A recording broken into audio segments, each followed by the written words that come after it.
saya Intan Somadina dan Dr. Vito Damai. Kali ini kita bahas mengenai hal yang paling ditunggu-tunggu bagi setiap orang. Kalau ditanya sensi berat badannya berapa, sekarang beratnya berapa, apalagi kalau wanita ditanya beratmu berapa, aduh bisa diterkam kalau dibilang gemukan ya. Itu kata-kata yang tabu sekali itu diucapkan. iya dong, kalau dibilang gemukan, kamu mau saya makan? Waduh ya, ngomong-ngomong Intan beratnya, beratnya berapa? Kalau dibilang kita kesannya gitu ya. Intan ini selalu kelihatan fit dan juga langsing. Apa rahasianya? Pasti ada dietnya deh nih. Iya dong, aku selalu nahan lapar. Waduh, nahan lapar. Berapa lama? 40 hari? Pingsan dong, nanti nggak kuat siaran di sini. Itu sekarang bukan hanya perempuan, tapi laki-laki juga. Itu merupakan dilema. Kalau malam-malam ya, itu kalau perut udah lapar, keroncongan, saya ada dilemanya. Pusing nih, kalau misalkan nggak makan, lapar, tidur nggak bisa. Iya. Tapi kalau habis makan, nyesel. Itu dia, Nah, aku bingung. Nah. Tapi tuh aku bingung ya, kenapa aku tuh kayak laparnya tuh malah tengah malam ya? itu dia, memang ada menu-menu yang boleh dimakan tengah malam. Apa coba? Apa aja? Air putih ya, aman ya. Nah, depan kita sudah ada menu makanan yang paling sering mungkin kita temui sehari-hari ya. Nah, kita mau tahu nih kira-kira berapa kalorinya dan ini aman nggak sih dimakan untuk menu makan siang, menu makan malam, menu makan pagi, setengah makan malam pagi. Nah, langsung saja kita undang Dokter Samuel Utoro, spesialis gizi klinik. Halo Dok, selamat siang Dok. Selamat siang. Lihat nih, Dokter Samuel Utoro badannya masih sharp dan keren banget kan? Iya, ya nggak pasti cuman- pemirsa pengen kayak gitu juga deh. Iya. Nggak cuma badannya aja, tapi kulitnya tuh lihat loh, Iya. glowing. Dok, ini dokter kalau kayak gini pemirsa takut curiga nanti ya. Apakah benar dokter bisa nggak makan seberapa lama, berapa hari gitu ya? Atau makan tetap? Itu dia, orang salah kalau bilang namanya diet ingin melangsingkan, terus nggak makan. Yang tadi Intan bilang, tahan makan. Bukan, justru harus makan. Oh, Ingat, dan makanan harus terpilih. Terpilih yang bagaimana? Jangan yang padat kalori. Iya. Karena prinsip, kalau menurunkan berat badan, mengurangi makanan yang masuk. Mengurangi loh, bukan tidak makan. Ya. tapi Dan- kan dok, kalau nggak makan, kan nggak ada kalori yang masuk, jadi kurus. Loh, salah. Jadi begini, Anda kalau ingin melangsingkan, menguruskan, ingat aja timbangan. Sebelah kiri makanan yang masuk, sebelah kanan makanan yang dibakar. Yang namanya proses pembakaran. Nah, ini timbangan, kalau Anda kelebihan berat badan, makanannya diringanin, dikurangin. Tapi ininya diberatin. Kalau Anda nggak makan, pembakarannya justru turun. Akhirnya ya sama aja kalau orang Jawa bilang bodoh wae gitu. Oh gitu. Itu kalau orang Medan bilang samjuhong ya. Sama juga juga bohong. bohong. Ya. Iya, jadi tetap harus makan. Dok, tapi kan aku kan ini kan makannya bener-bener aku kurangin, bisa termasuk jarang ya. Tapi Ya. olahraga aku juga banyak nih dok. Cuman kok nggak turun-turun ya dok ya? Hati-hati. Anda olahraga jangan overtraining. Kita prinsip kalau mau menurunkan berat badan harus yang sehat. Orang yang olahraga berlebihan justru itu hati-hati. Kenapa? Bisa timbul pelepasan radikal bebas berlebihan. Radikal bebas yang lepas berlebihan kalau nggak ditangkal, Anda bisa kena berbagai macam penyakit, serangan jantung, kena stroke. Jadi kita tetap makan, olahraga harus, tapi jangan berlebihan. Oh, Gitu aku pikir tuh prinsipnya. harus olahraga setiap hari yang berat-berat gitu biar cepet kurus. Salah. Karena punya konsekuensi lagi dalam program pelangsingan. Kalau Anda olahraga berlebihan, lapar. Lapar kan akhirnya apa? Makan Yang lagi. harusnya makannya setengah porsi, jadi makannya pengennya 2 porsi gitu. Nah, itu yang harus dimengerti. Oh gitu. Kalau temennya Intan ya, Jelo ya atau Julio Lopez, oh itu pemain sepak bola ya. Jennifer Lopez ya, itu katanya olahraga bisa sampai 3 kali 4 kali sehari, umurnya 52 tahun. Iya, Nah, itu mungkin gimana, Dok? olahraganya bukan yang berlebihan yang berat kali ya, pesalsa jadi. Olahraga itu kalau Anda lagi program pelangsingan, cukup 1 kali. Ya, tapi dipilih. Pilih yang bagaimana? Olahraga yang membakar lemak. Oh, catur misalnya gitu ya. Oke, kita akan bahas. Nah, kita akan bahas mengenai diet yang nggak pernah sukses. Apa solusinya? Jangan kemana-mana, tetap dalam Hidup Hidup Sehat. sehat. Iya. Tapi memang semakin meningkat. Karena dari riset Kesehatan Dasar Indonesia mengatakan bahwa di Indonesia penduduknya itu lebih dari 1/5 bahkan 1/4 di beberapa daerah mengalami kegemukan. Obesitas sentral. Kalau Wow. kita lihat lingkar pinggangnya, lingkar pinggang orang kegemukan itu kalau perempuan di atas 80, laki-laki di atas 90 cm. Orang Indonesia. Oh. Dan memang ternyata banyak sekali orang yang menderita kegemukan. Bahkan melebihi orang yang kurus kering. Yang kurus kering ternyata cuma 11%-an di Indonesia itu. Cuma 11%? Iya, nah ternyata berarti orang lebih banyak yang Obes. Obes. obesitas ya, dan ini Karena menjadi sumber Indonesia- berbagai penyakit. Iya, Dan iya, satu iya. saya Iya. tambahkan, Iya. sekarang insiden penderita obes pada anak meningkat pesat.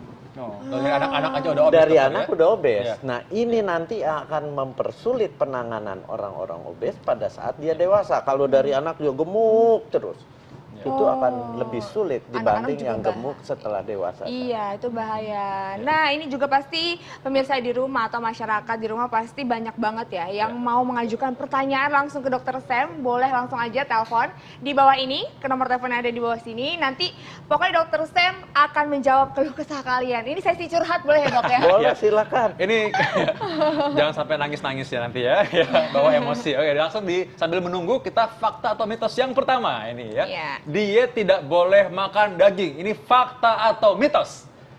Fakta, terutama daging yang berlemak.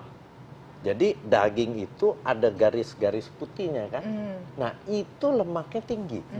Jadi prinsip yang namanya diet ingin menurunkan berat badan, jumlah kalori. Jadi ada satuan, makanan itu satuannya kalori. Kalau tinggi badan kan meter. Nah ini kalori. Jumlah kalorinya harus kita kurangi dari kebiasaan dia makan. Nah, dok, sini saya merasakan banyak pemirsa di rumah merasakan kesedihan yang mendalam ya kalau dibilang daging ternyata tidak boleh dimakan ketika diet. Nah, ada pengecualian nggak, Dok? Ini saya pasti yakin mereka pasti bertanya itu. Pengecualiannya buat siapa? Kita pilih daging yang benar-benar lean. Tidak ada lemak sama sekali. Itu satu. Kedua, buat orang-orang tertentu yang menderita anemia, kekurangan sel darah merah, ya seminggu 2 kali boleh kita berikan. Tapi porsi makanan lain tetap harus kita atur. Kalau saya memberikan diet ke pasien, itu saya kasih sekitar 1000 sampai 1200 kalori. Kenapa? Karena dari penelitian, pemberian kalori yang hanya 1000 sampai 1200 itu yang paling aman. Oh. Jadi cukup untuk hidup sehari-hari, nggak Iya. bikin pusing kepala, nggak bikin Iya. lemas, nggak bikin bete, Iya. tapi juga nggak bikin gemuk. Karena kalau gemuk juga jadi pusing kepala juga. Iya. Pokoknya gemuk pusing salah, nggak makan juga salah, Iya, bingung. tapi makanya harus benar. Nah, ini Iya. caranya nih, makanya saksikan terus ya. Iya. Dok ini juga nih ada nih menu-menu diet yang sempat populer. Salah Ya. satunya adalah diet mayo. Ini katanya terkait dengan fakta dan mitos bahwa tidak boleh mengkonsumsi makanan yang ditambah garam pada saat diet. Ini fakta atau mitos, Dok? Ini mitos. Mitos. Jadi boleh sebenarnya. Saya juga heran kenapa diet mayo yang masuk ke Indonesia menjadi tanpa garam. Oh, seharusnya, Dok? Padahal yang di negaranya boleh. Karena garam itu penting buat apa? Buat semua fungsi organ kita. Otot, otak itu butuh garam. Kemudian garam juga akan mengikat air. Ini orang suka makan tanpa garam. Oh, saya lebih cepat kurus. Iya, jelas. Lebih cepat turun berat badan. Tapi turunnya apa dulu? Kita kan mau nurunin lemak. Iya. Ya, kalau nggak ada garam, yang keluar apa? Air. Oh. Karena tugasnya si garam, salah satu komponen kimianya itu natrium istilahnya. Itu mengikat air. Ya. Kalau nggak ada, ya airnya keluar. Ya Oke. turunnya cepat. Oh, baik, nih tuh ada ini yang, udah ada- Oh, Intan boleh jawab nih. Oke, ini udah ada yang nelpon Iya. nih ya langsung. Halo, selamat siang. Selamat siang. Selamat siang. Siang. Ibu dengan siapa? Dari Kediri, dengan Ibu Yohana di Kediri. Oh, di Kediri. Bu Yohana di Kediri. Baik, Bu, Silakan. silakan. Curhatannya apa, Bu? Saya mau tanya, kalau pagi sarapan tuh kadang saya kan malas makan nasi. Saya makannya bubur kacang hijau, tapi Ya. habis makan itu kok perut rasanya nggak enak ya, lambung itu loh. Oh, iya, iya. Gitu. Kenapa boleh nggak? Maksudnya nggak makan nasi, tapi pokoknya diisi gitu. Maksud saya gitu. Oke, Ya. berat badan berapa, Ibu? 58, Usia berapa, Bu? usia? jadi 155, usia 67. Oh, ya, baik. Iya. Masih Baik. muda, suaranya masih fit Iya. ya. Masih fit, masih segar. Ibu, mudah-mudahan sehat terus ya. Terima kasih ya Ibu. Nanti kita akan jawab Bu Yohana dari Kediri. Terima kasih partisipasinya. Pasti banyak juga yang pengen dengar jawabannya Ah, nih. gimana Ya, nih, Dok? jadi Bu Yohana, Anda masih bekerja atau tidak? Maksudnya gini, kalau orang kerja perlu mikir, Ya. ya, otak bekerja untuk mikir perlu karbohidrat. Kalau kacang hijau itu golongannya protein nabati. Hmm. Jadi kadar si karbohidratnya itu bisa dihirap. Nah, yang cukup tinggi karbohidrat adalah nasi. Kita jangan terlalu takut dengan nasi. Ya, jadi apalagi Anda pekerja atau seperti Intan sering ngomong gini, ini kan otak butuh energi. Iya. Harus tetap makan nasi, tapi dipilih nasinya. Iya. Dipilih yang apa? Bukan nasi putih. Dipilihlah nasi-nasi yang tinggi serat. Sekarang banyak nasi untuk orang diabetes itu tinggi serat. Iya. Nasi merah seperti ini Iya. tinggi serat. Iya. Nasi yang hitam itu tinggi serat. Porsinya kita kurangin. Jadi menjawab pertanyaan Bu Yohana, jangan Anda hanya makan kacang hijau. Kenapa? Karena urusannya bikin bubur kacang hijau, ujung-ujungnya dikasih gula, ujung-ujungnya dikasih santan. Ya, apalagi makan pakai roti tawar. Waduh. Nah, akhirnya karbohidratnya justru yang sederhana, Iya. yang simplek, yang mudah diserap. Itu yang keliru. Menarik sekali. Apalagi tadi kata Bu Yohana katanya dia perutnya rasa nggak enak ya Nah, karena itu. kalau nggak enak itu mungkin Anda sudah terbiasa makan nasi, Iya. terus Anda sekarang memangkas makan nasinya, akhirnya perutnya terasa Campur tidak santan kali enak. juga ya. Nah, iya. Santan juga ya. Sekarang memang nasi banyak nasi hitam, nasi merah, nasi ayam geprek, nasi ayam, nasi kebuli. Itu enak semua itu ya. Enak semua. Ada juga shirataki ya, Dok, yang lagi Iya, booming sekarang. itu boleh shirataki. Kenapa? Karena shirataki itu nasi yang sangat rendah kalori.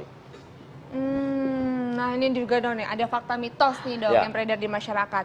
Mengurangi porsi gula dan garam, minyak juga serta lemak adalah salah satu kunci kesuksesan diet sehat. Ini fakta atau mitos? Anda memasukkan garam. Garam tadi bilang dikurangi. Saya nggak setuju kalau garam dikurangi. Oh, Kenapa? jadi? Karena makanan rasa enaknya itu dari ada garam. Ke satu. Kedua, garam itu akan mempertahankan air untuk tidak keluar. Artinya, kita metabolisme sel, pembakaran di dalam sel, kita kan mau bakar lemak. Itu butuh juga H2O, butuh air. Jadi kalau nggak ada garamnya, airnya kemana? Kebuang semua. Oh. Nah, kalau karbohidrat, gula, lemak, itu fakta. Kalau mau menurunkan berat badan, kita harus mengurangi yang kalorinya tinggi pertama. Kedua, yang bahan makanan itu mudah diserap. Artinya, kalau Anda makan nasi, Anda harus makan nasi yang tinggi serat. Supaya apa? Penyerapannya lebih perlahan-lahan. Tapi jumlah kalori harus kita kurangi. Oh, baik dokter. Ada lagi nih. Banyak yang tanya pasti ya. Coba nih merasa diet nggak sukses mungkin. Coba. Ya halo, halo. Ya. Selamat siang. Halo. Halo, selamat siang. Merdu sekali Selamat suaranya. siang. Dengan siapa ini? Saya Ima Sinaga dari Batam. Oh, oke. Irma Sinaga dari Batam. Irma Apa yang ingin dicurhatkan? Iya, ini dok, saya mau nanyakan. Ya, silakan. Saya kan usianya sudah 38 tahun. Iya. Nah, saya itu setiap hari jogging Senin sampai Sabtu. Nah, Iya. saya itu joggingnya wajib saya targetkan 30 menit nonstop. Ya. Setelah itu selesai jogging itu ya biasalah saya ngencangkan lengan, bokong apa ya minimal saya 1 jam itu Senin sampai Sabtu. Nah, apakah itu berlebihan banget ya dokter olahraga saya sementara saya sudah usia 38 tahun. Berat Nah, badan setelah Ibu saya Anda olahraga berapa? saya setiap hari konsumsi buah naga. Saya Ya. nggak Oh. berapa nasi, siang baru nasi. Oke. Berat badan saya kemungkinan sekarang 52 dokter. Tinggi badan? Tinggi badan saya 148 cm. Ya, baik. Terima kasih Terima Bu Irma ya. kasih Bu Irma. Oke. Jadi Olahraga. gini, Ya. ada cara gampang untuk melihat berat badan kita sehat atau tidak. Kalau Anda mau sehat, berat badan ideal sehat, tinggi badan dikurang 100, itu ideal sehat. Tapi mau ideal penampilan, karena kita orang Asia, orang Indonesia dari berat badan ideal, kalau untuk penampilan harus dikurangi lagi sekitar 10%. Oh. Jadi kalau bertinggi Anda 148, yang ideal sehat 48 kilo. Habis itu kalau mau cari penampilan, kurangin lagi sekitar 4 kilo atau 5 kilo. Jadi berat di kisaran 43-44. Itu ideal sehat, ideal penampilan. Tapi pengaturan makannya harus yang sehat juga. Nah, kembali ke pertanyaan Ina tadi. Bagaimana dengan olahraga jogging yang 30 menit? Habis olahraga jogging, dia latihan beban. Itu terbalik.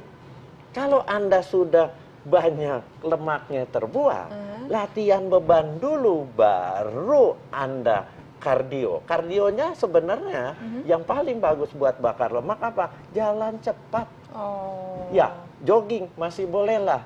Nah, kenapa saya sarankan latihan beban dulu? Karena pada saat Anda ngangkat-ngangkat beban, itu kadar gula darah yang dipakai buat energi ngangkat beban.